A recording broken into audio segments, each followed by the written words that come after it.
So then I was like, okay, but I want to come check inside real quick, just to see how everything's going in there. And she's like, oh, no, no, no, we don't need that. And I'm like, no, no, no, I want to just check inside. I told you, at least 24 hours in advance of that I want to come check inside. And, it's in your lease as well. And she was like, oh, no, no, okay, fine. And she let me in. And boy, I walked in there, and it was a catastrophe. It was a disaster. It was totally.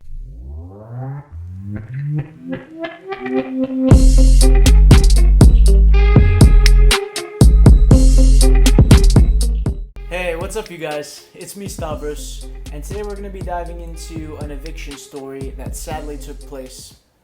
So, this happened when I was 18 years old, and I wasn't very familiar with renting a place in real estate. I was very new. I was what some may consider a noob, and basically these are the mistakes I made.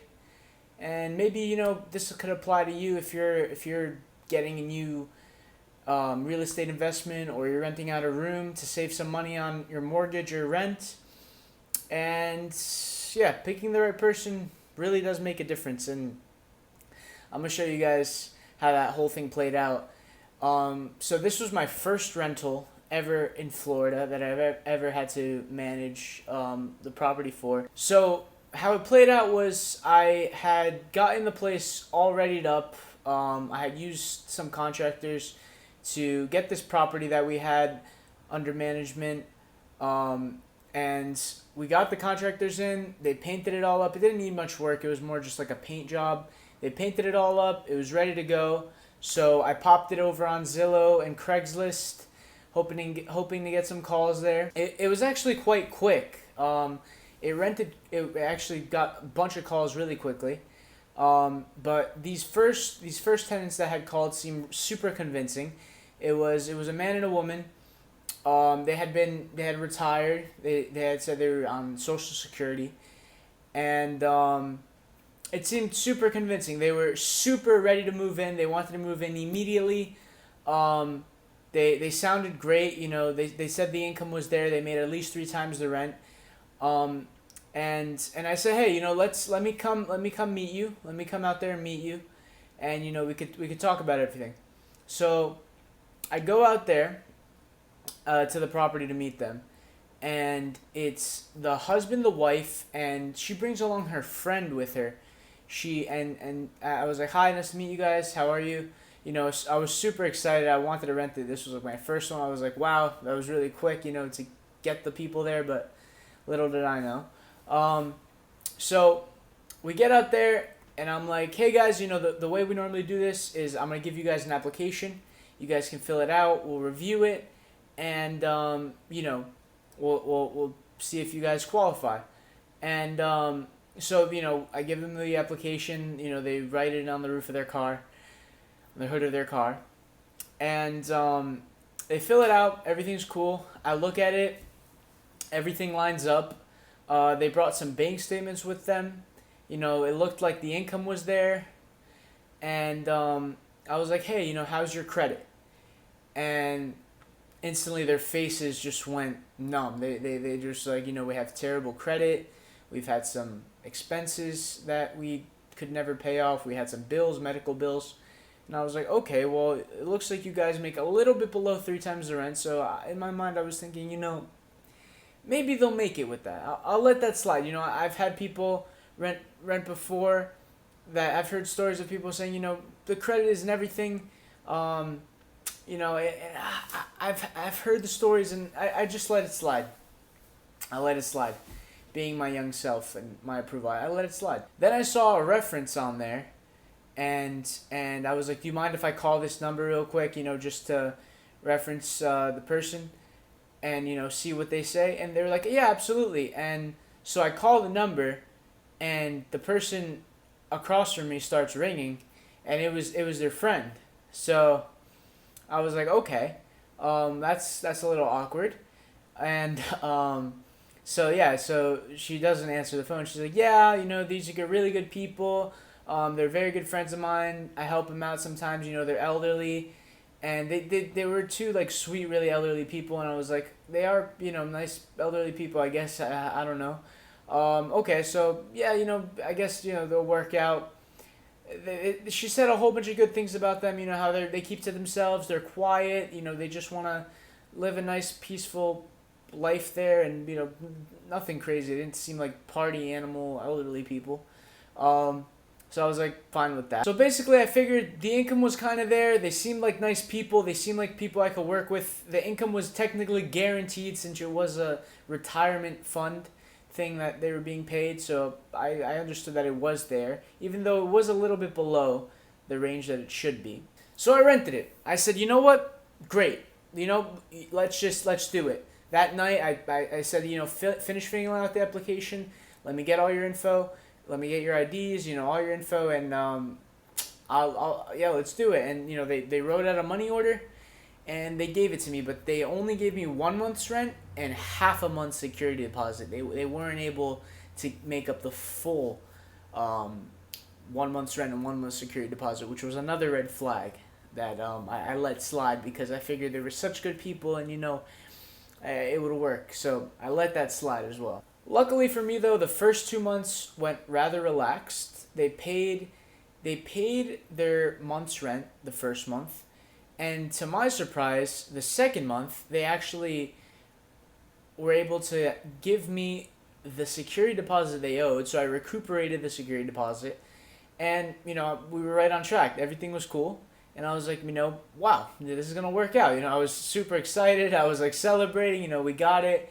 The tenants are happy. We're in business. Then the third month came, and I look at the account. I ask around, and there's no money from them by the 5th of the month. They're supposed to pay on the 1st, but I give them by the 5th, and if it's not by the 5th, they're late.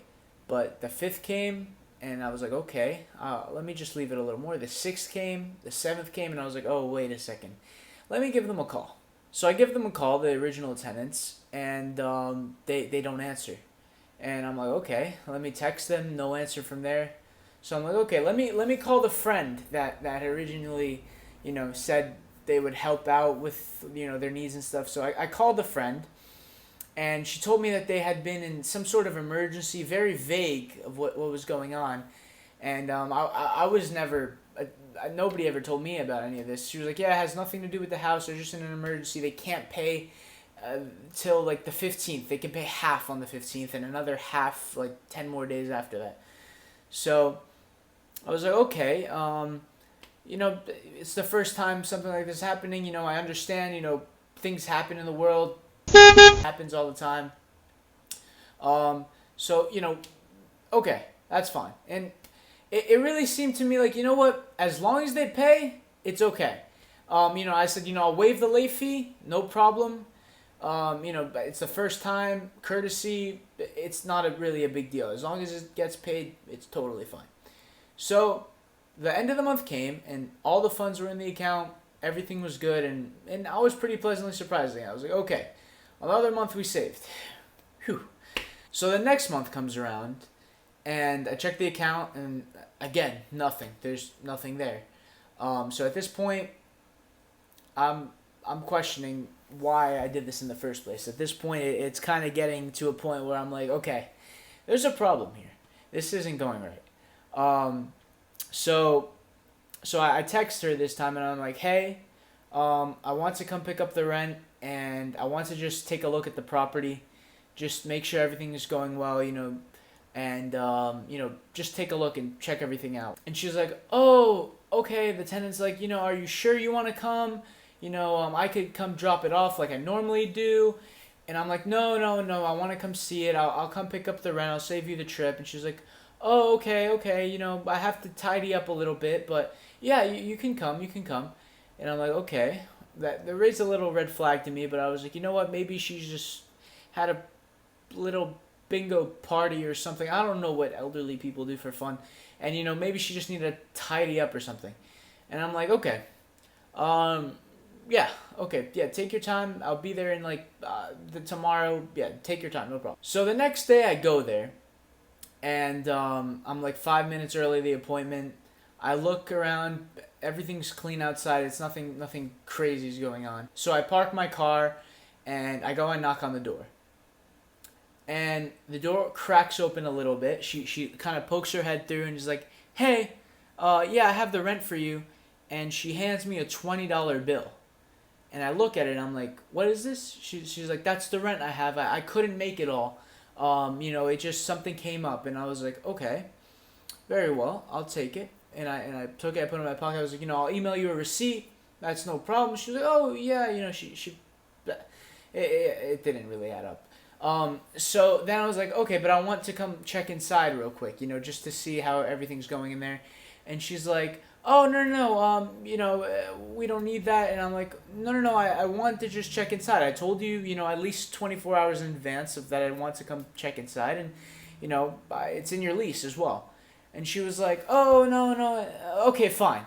And she let me in. And boy, I walked in there, and it was a catastrophe. It was a disaster. It was totally, there were holes in the sheetrock. There were just the frame of the doors have just been like beat up, that you could see the studs in some of the walls. It was just beat up. Some of the floorboards were ripped up, like the laminate in the floors were ripped up. The paint was totally destroyed, dirty. It looked like there was like just drawing all over the walls. It wasn't even like kids stuff. It was like I think adults drew. It was a mess. It was a mess. Absolutely destroyed. So, I was in shock. I felt like I totally failed. I'd have to give this news to my people back home and be like, it was a total disaster. But I said, "Okay, thank you very much for everything." I didn't make much expression to her. It wouldn't make much of a difference. She said, "Oh, okay, And I left. And the next day, we hadn't gotten any rent. She wasn't able to pay anything else. I figured, let me ask her for some money at least.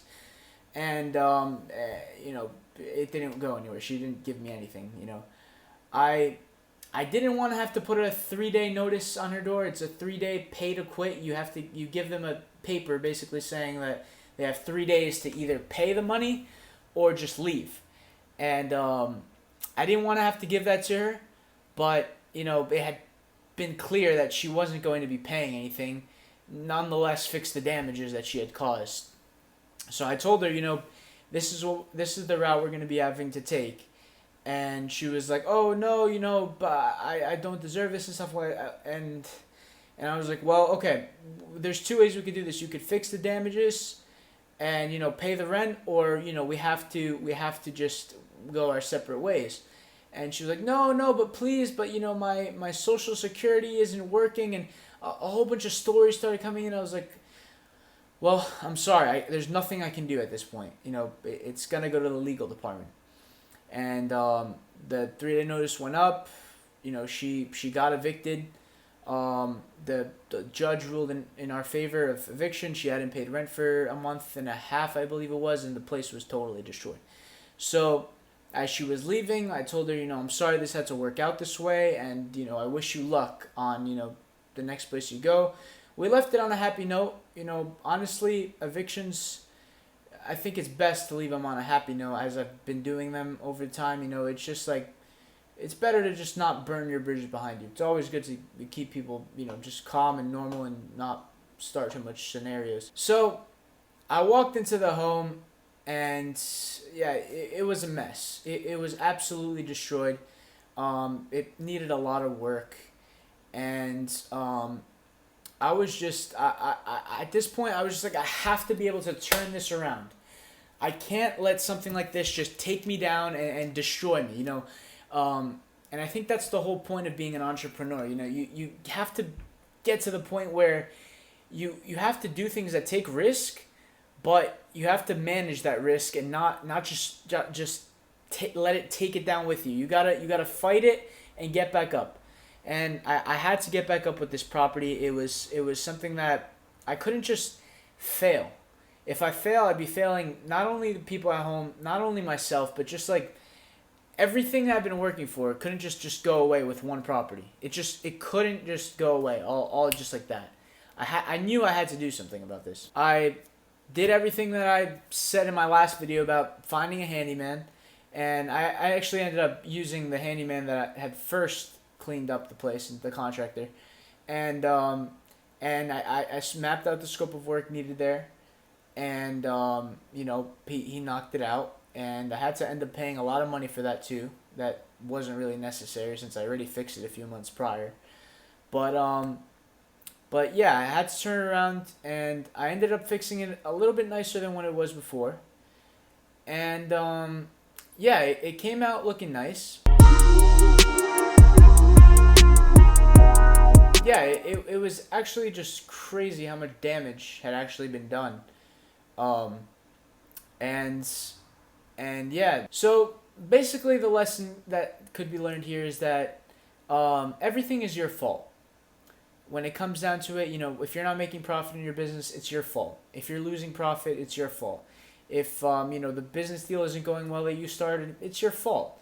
Because if you didn't pick the right person to start with, then that's why you're having problems. I wanted to be buddy friendly with this tenant, but it wasn't. It just didn't play out the way it should have. And I really wish I could have made it better, but the relationship was not there. She didn't have the money apparently, and the home I provided just was apparently too high for her. That she didn't belong there. If you're having landlord-tenant problems, most of the time it's because the tenant didn't belong there in the first place. So that's what I learned. It's important to have a good tenant belong there in the first place, and that should avoid some of the issues. But overall, I'm thankful I was able to get through this experience and be able to learn so much about the crazy things that can go on, and how to just move on from them and just not let them take you down. So I hope you guys appreciated this video and liked it. If you did, please smash that like button for the YouTube algorithm. And I appreciate you guys watching my videos. And yeah, if you guys like videos like these and want to watch more, just let me know in the comment section. And yeah, I appreciate it, guys. Have a good day, night, or morning, wherever you guys are from. And I'll see you guys in the next video.